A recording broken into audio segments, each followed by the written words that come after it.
Whipple Family Misadventures, Book 7, Mischief in Their Eyes, Chapter 6.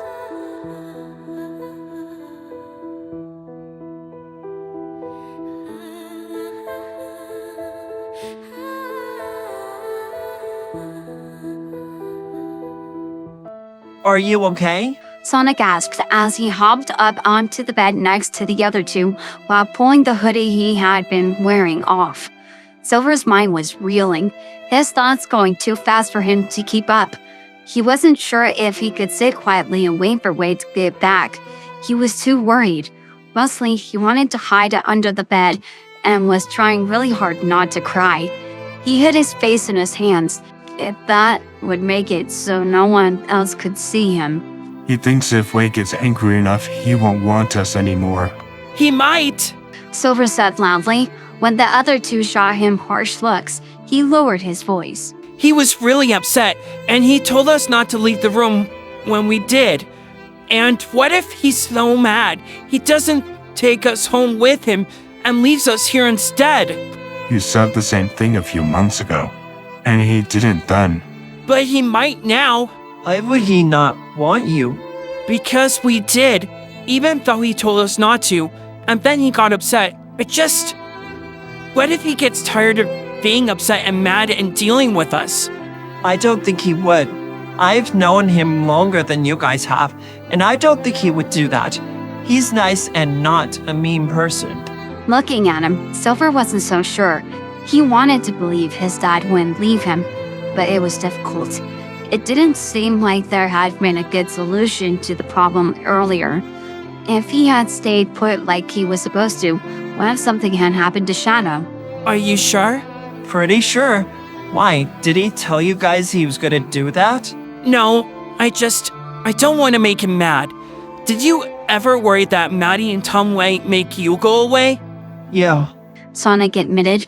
His easygoing tone was gone, and in its place was something more serious. The first few weeks were really hard. I worried I was eating too much of their food, and then one time I broke a bowl, and then another time I accidentally tripped Maddie and she fell and hurt herself. I was sure they would tell me to leave after that. She hurt her shoulder. He stopped talking and closed his eyes before he kept going. But they didn't. They still wanted me around. Out of the corner of his eye, Silver could see Shadow inching toward them, clearly paying attention to their conversation. You ever worry you could upset them into no longer wanting you? Yeah, sometimes. But it got better, and they haven't yet. But I'm also not trying to find that limit. And I don't think they would have wanted me to stay with them or be my parents if they weren't serious about it. And I think Wade is the same way. I'm still worried that he's going to be upset and be pushed too far. Shadow folded his hands together, still looking at Sonic. Your dad was upset right now. The blue hedgehog's ears lowered. He didn't want to be reminded of it. He was. I know the government people are dangerous, but I don't think it's fair to believe everyone will be like Robotnik. There's lots of nice people in Green Hills. There's got to be more in other places as well. And then we wouldn't have to deal with the stress of hiding all the time. I guess. And nothing happened, like no one saw us or something, but still. Actually. What is it, Shadow? Silver watched as his brother appeared to take a moment to select his words. Someone actually did see me today. When I appeared after teleporting, wherever I was, some room downstairs, I went around a corner and there was a man there. He was shorter than Dad. He had long fur on his face, but he didn't get scared or anything. He just looked at me and said, "Another alien?" What did you do? I ran away. Then I heard you guys by the stairs a few minutes later. Another alien? What does that mean? It means he's seen someone like us before, or maybe he saw a different kind of alien. How? I don't know. Or he thought I was something else.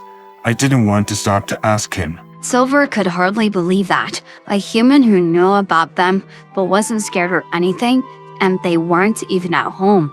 That was huge, and could have either been really good or really bad. Are you going to tell Dad? I don't know. Like he said, he's already upset. His brother had a point. Silver glanced nervously towards the door, knowing their dads would be back soon, and they'd probably want to talk about it more, which wasn't bad, but they'd most likely be in trouble for what happened, and it wasn't even their fault. So how did you teleport? Do you know you could do that? No, and in fact, I don't know if I want to do it again, especially if you force me to do it again. That wasn't fun for me at all. Teleporting? Forcing me into that suitcase. Shadow's voice took on a tone Silver had never heard before. His brother was usually serious, but this was darker, stronger. How would you like it if someone did that to you? There was a short pause. I did, like an hour ago, to come back up here, and yesterday from the car to our hotel room, remember? Well, I don't like it. I used to get locked in these tubes that I couldn't get out of. It was horrible. To be stuck inside something and knowing there might not be enough air and you can't escape. And being in that suitcase was like that again. The blue hedgehog looked stunned, and then lowered his gaze. I didn't know that. I'm sorry. I wouldn't have made you do that if I'd known. Even people who don't get upset about certain stuff might not like it. I'm sorry. That was mean and I shouldn't have done that. Okay, but don't do it again. Silver leaned towards his brother. Do you think he can teleport again without having to go through that? Frowning, Shadow chewed on his lip as he considered it. Maybe, but I don't think we should try it now, especially after what just happened. It looked like Sonic was about to say something, but all of them heard footsteps and voices and turned towards the door in unison as it opened, revealing both of their dads. Wade was frustrated, enough so that he couldn't think about anything else. He was having a very difficult time paying attention to the road when his mind was racing with thoughts over everything that had just happened. You alright? I don't know. I don't know what I'm doing wrong. Doing wrong. Why are they acting like this? They're always in trouble. Always. I tell them something and it's in one ear and out the other. And you always listened to your mom when you were 11? Every single time? Okay, good point. But still, this is really frustrating. Tell them not to do something multiple times and 6 hours later they're doing it. And sometimes it seems like it just doesn't end. Like next week they'll find some new mischief to be up to after this. And on and on and on. Just wait until they're teenagers.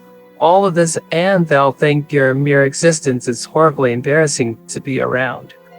Wade sighed again. He didn't even want to consider that. Sometimes Tom made it look so effortless, like he wasn't even trying, and that was difficult to watch. You make it look so easy. Yeah, sometimes it is. And then sometimes your kid who nearly got killed by a government lunatic decides to get mouthy and wants to announce his presence to the world because he's tired of hiding and living in a small town. Gave him the idea that all humans are okay with him. Some days it's easier than others. Being a parent is hard. What did you even tell him after we left? If he's not going to listen, I'll send him straight home to spend the weekend in his room right now. Changed his mind real fast. Anyway, I know it's frustrating. Would you like some advice? Yes, especially if it will magically make my kids listen and behave better. When I find that advice, I'll let you know. So, several months ago, I joined a forum for adoptive parents and just let everyone think my kid was human, not an alien hedgehog. But someone who was adopted themselves was on there and talking about how in general, the first year is a huge adjustment for an adopted child, especially if said child is not used to having someone else being in charge. That made Wade frown, and he snuck a sideways glance away from the road towards Tom. So just let everything slide? No, just keep in mind besides the fact that they're adjusting to being a part of a family and living with you, they're also adjusting to living on another planet, learning everything about human culture and customs and rules all at once. That both of them were on their own for long periods of time and had to make their own decisions and take care of themselves completely, right? Not very well, but yes. Then it's most likely very difficult to adjust to having someone else in charge now and set rules for them, not to mention their kids. Unless you think they're actively being malicious and going out of their way to be disobedient. They're most likely struggling with all of that. All of that stuff I mentioned. All on top of being 11 years old and still learning self-control and critical thinking skills. I'm not saying let their behavior slide, but also give them a little grace. Can I get the link to this adoption form? Of course, also off topic, but where are we going? Because we have to be back in less than 30 minutes and those kids will be climbing the walls, probably breaking out again in search of food if we don't bring them something. It was at that moment Wade realized he had been so locked into the conversation that he had not been paying attention to where he was going and put his signal on to turn so they could start heading back. Right, I too are getting sub sandwiches for lunch. Sounds good, but I'm not having a sub sandwich, so swing through a drive-through, please. Wade pushed the hotel door open, relieved to find all three boys still in the room and not off getting into more trouble. Alright, my sons, we need to talk. Behind him, Tom agreed. Sonic, come on. The blue hedgehog gave his friends a sorrowful look, but slowly slid off the bed and followed his dad out of the room. Wade sat down and offered both of them a sandwich and a pack of apple slices for their lunch. So we have to be quick because I have to eat and get downstairs in less than 15 minutes. So, what you guys did today was not okay, and there's going to be. You're not even giving us a chance to explain. Wade blinked, only because he didn't think there was a good reason for them to have left. It was clear none of them had had a medical emergency, and there hadn't been a disaster inside the hotel room that made it unsafe for them to remain there. Okay, what happened? He asked as he unwrapped his own sandwich and took a bite of it. The two of them looked at each other for a long moment. I teleported out of the room without meaning to, and they came to find me. What? Yeah, but not on purpose. I didn't mean to, but it happened. Wade was still trying to wrap his mind around the fact that Shadow had the ability to teleport, especially when he had been so upset about not being able to do anything like the other two. They would need to discuss that further at a later time so he could know more about it. How did you do that? I'm not fully sure. Swallowing another bite of his sandwich, Wade looked over at Silver. And you and Sonic went to go look for him? I didn't want anything bad to happen to him, but then we didn't know what room to come back to. But we did keep our promise when it comes to staying out of sight and no one saw us. Really. Then why didn't you call me or Tom and let us know? We could have handled it a lot more easier. Silver's ears lowered slightly, and he plucked at the hem of his hoodie. We didn't know you were still here. I thought you left and I didn't want to go looking for him because I wanted to or to be bad. I just did it. And then remembered later we weren't supposed to. I see. Does that happen a lot? Not remembering until later? Like when you guys used my phone a few weeks ago when you weren't supposed to?